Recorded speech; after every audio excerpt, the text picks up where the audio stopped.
Ini adalah sebuah kisah yang sangat mengerikan dan sangat tidak masuk akal. Kisah jemaah haji asal Indonesia yang mendapat azab mengerikan saat sedang melaksanakan tawaf. Dosa apa yang membuatnya seperti itu? Apakah Allah begitu murka hingga menghukumnya seperti itu? Ternyata ada sebuah rahasia besar di balik itu. Bagaimanakah sesungguhnya yang akan terjadi? Beginilah cerita selengkapnya. Seorang perempuan bernama Yanti.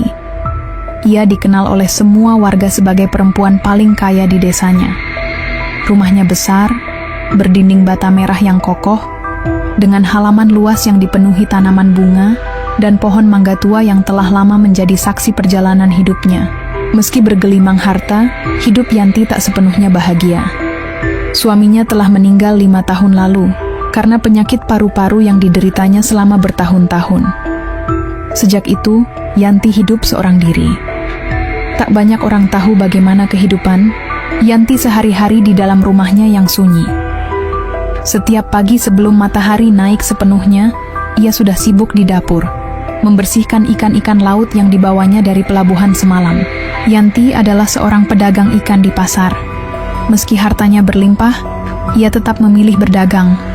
Katanya, kalau cuma duduk diam, otak ini bisa tumpul. Harta itu tak akan bisa bertambah kalau tak digerakkan. Dagangan Yanti selalu menarik perhatian. Ikan cakalan segar dengan sisik mengilap, ikan tuna besar yang masih berbau laut, udang-udang gemuk yang masih melompat-lompat, cumi putih yang kenyal, dan sesekali kerang hijau yang langka.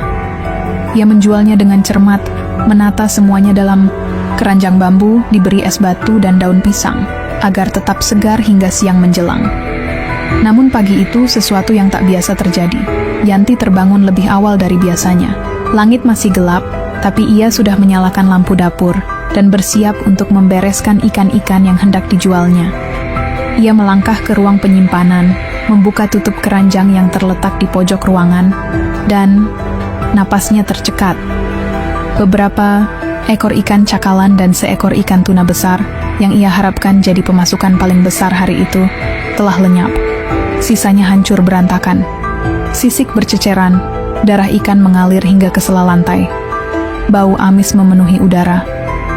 Dan di sudut ruangan, terlihat bayangan seekor kucing, belang abu-abu, sedang menjilati cakarnya, santai, dan tak merasa bersalah sedikit pun.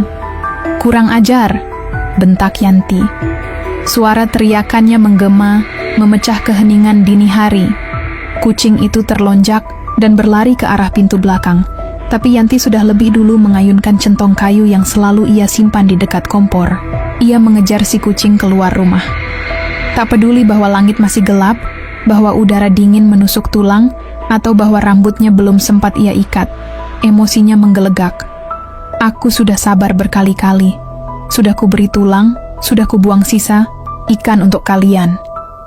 Tapi masih saja kalian makan yang belum waktunya dijual." Teriaknya sambil berlari di halaman, centong di tangan siap menghantam. Kucing itu sempat tergelincir di tanah yang lembab. Saat itulah Yanti berhasil menangkap ekornya. Ia menariknya keras-keras, lalu memukul punggungnya berkali-kali. Kucing itu mengeong keras, meronta, tapi Yanti tak berhenti. Matanya merah, bukan karena marah semata, tapi karena rasa lelah, frustasi, dan mungkin juga kesepian yang selama ini mengendap dalam dirinya. Setelah beberapa menit yang mencekam, Yanti melepaskan kucing itu. Kucing tersebut lari terpincang-pincang, menghilang di balik semak-semak tanpa menoleh sedikit pun. Tak seperti biasanya, kali ini ia tak kembali. Tak ada suara meong yang mengharap sisa kepala ikan. Tak ada tatapan mata berbinar saat melihat ember penuh air ikan. Sejak hari itu, kucing itu tak mau lagi mendekat ke rumah Yanti.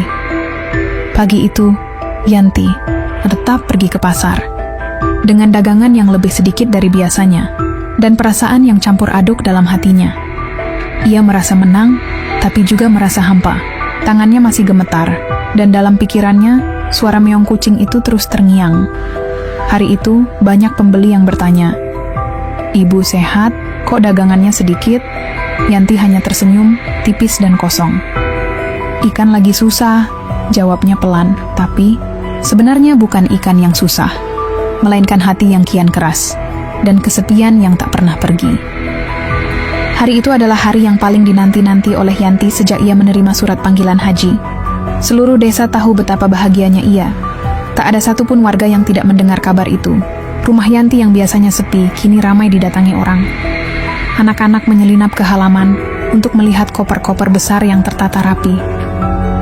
Para ibu datang membawa makanan, dan para bapak duduk di balai-balai depan, berbicara tentang kebesaran Tuhan dan keberuntungan Bu Yanti. Pagi pemberangkatan, iring-iringan warga desa mengantar Yanti hingga ke bus yang akan membawanya ke embarkasi. Beberapa menangis, yang lain berdoa dalam hati agar Yanti pulang dengan predikat haji mabrur. Yanti tersenyum lebar, hatinya lapang, wajahnya bersinar. Insya Allah, aku pulang membawa ampunan, katanya pada salah seorang tetangga. Sesampainya di Bandara King Abdul Aziz, Mekah, Yanti tidak bisa menyembunyikan kekagumannya. Meski sudah mendengar cerita-cerita dari orang-orang yang lebih dulu berangkat, tak ada satupun kata yang mampu menggambarkan perasaannya saat itu. Semua terasa seperti mimpi. Langkahnya ringan, dan matanya tak berhenti mengagumi setiap inci tanah suci yang dipijaknya. Setelah menyelesaikan administrasi dan mendapatkan kamar di pemondokan, rombongan Yanti langsung menuju Masjidil Haram. Malam itu, lautan manusia mengelilingi Ka'bah dengan penuh kekhusyukan. Lantunan doa dan zikir menggema di setiap sudut. Yanti berdiri menatap Ka'bah. Ia menangis terisak. Dalam doanya, ia menyebut nama suaminya, orang tuanya, para tetangga, dan bahkan seekor kucing yang dulu pernah ia pukul karena mencuri ikan. Ya Allah, ampuni aku. Aku hanya manusia biasa yang mudah marah, mudah tersulut emosi. Ia mulai tawaf, berjalan pelan di antara jutaan umat. 1 putaran, 2 putaran, 3. Pada putaran keempat, langkahnya mulai goyah. Tubuhnya mulai terasa panas, sangat panas. Seperti ada api yang membakar dari dalam tubuhnya. Matanya terasa berat, lalu wajahnya mulai kaku. Ia mencoba melanjutkan putaran kelima, tapi tubuhnya tak mampu. Ia jatuh. Tubuhnya tergeletak di lantai marmer Masjidil Haram, tak bergerak. Orang-orang yang berada di sekitarnya langsung menghindar. Mereka menyangka ia pingsan, mungkin kelelahan. Tapi dalam hitungan detik, semua berubah. Wajah Yanti mulai memucat, lalu perlahan-lahan, di hadapan banyak orang, terjadi sesuatu yang tidak pernah bisa dijelaskan secara logis. Wajahnya berubah. Kulit wajahnya mengencang, hidungnya mengecil, matanya melebar dan menjadi bulat seperti bola. Wajahnya kini menyerupai seekor kucing. Bulu-bulu halus tumbuh di wajahnya, telinga kecil muncul di atas kepala. Mulutnya menyempit, dan terdengar suara lirih. Mia, jeritan pecah. Beberapa jamaah menjerit dan berlarian menjauh. Ada yang langsung menangis ketakutan. Ada yang membaca doa keras-keras sambil mundur. Hanya beberapa orang berani mendekat, termasuk seorang ulama dari Yaman yang kebetulan berada di dekatnya. Inna lillahi wa inna ilaihi raji'un. Ucap sang ulama, matanya menatap tubuh Yanti yang kini separuh manusia, separuh kucing. Apa ini? Tanya salah satu jamaah dengan suara gemetar. Ini bukan sihir, ini bukan penyakit, kata sang ulama. Ini mungkin adalah hukuman atau teguran dari langit. Beberapa petugas masjid datang, hendak mengangkat tubuh Yanti. Tapi tangan mereka ragu. Tubuh itu bukan sepenuhnya manusia lagi. Ia hidup, tapi tidak seperti manusia. Ia mengerang pelan, matanya memohon, namun suaranya tidak bisa keluar seperti biasa. Semua doa yang dulu ia ucapkan kini, seperti terjebak dalam tubuh asing yang tak mampu menyampaikan. Kabar itu menyebar cepat.